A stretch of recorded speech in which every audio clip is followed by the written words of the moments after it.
Alright, look, I'm not here to waste your time by making a 10-minute video about a $3 game. This series exists to give you an overview of my first impressions of the Steam games I play. Let's get right into it. So, the first game that we have on our list is 16-Bit Trader, which, for whatever reason, isn't actually 16-bit. It's a completely different style than the title implies, which is the first issue of the game, in my opinion. Next up is the story, if you can really call it that. You're the child of some humble merchant in some kingdom, but after waiting for your father to return, on your 21st birthday you received word of his death or something, which is one of the most generic storylines I've heard in a game in a while. Apparently now you want to take vengeance on the merchant dude that killed your father and become the richest merchant in the kingdom. So that's basically the aim of the game, I guess. But I can forgive the crappy storyline, because some games just aren't great at story. The whole point of this game is to trade, and if it did that well, I wouldn't really mind. I enjoy trading games every now and then, but this game just makes it such a chore. As you can probably tell from some of the background footage, you go from city to city, buying basically the same goods for minute price differences to make a little bit of profit on the way, and it just doesn't feel rewarding at all. Sure, there are other things to do in the town, like visiting the store or the tavern, which at first I thought was a really cool gimmick, but after spending a little bit of time in them, I can explain why I don't think they're that interesting after all. The tavern, for one, lets you either buy someone a drink, or hire or fire people from your party.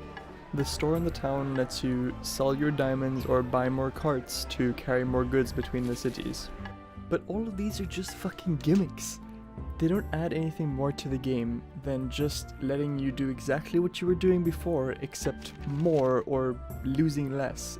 The carts let you carry more goods between cities, while the hired men, or whatever that is, just lets you lose less while being robbed between cities, which only takes like 2 seconds anyway. So I don't see a point. Ultimately, it's a trading game.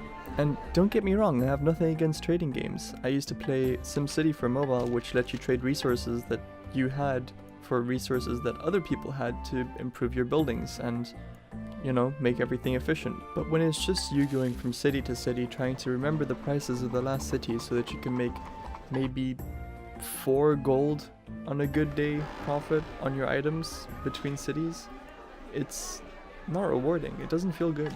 I think I forgot to mention, by the way, that you need at least 1 million gold to reach the end of the game, and after half an hour I only had about 1,000, so there was still a lot for me to do, but it would be more of the same. And I think more of the same is a good way to describe this game. Sure, some people may like it, and I have nothing against that. I think, you know, there are worse games, and this is only $3, but at best it gets a 4 out of 10 from me, so do with that what you will.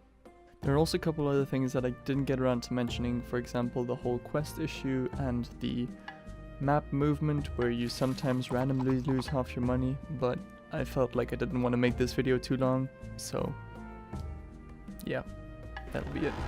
Thanks for watching, and I hope you have a wonderful day.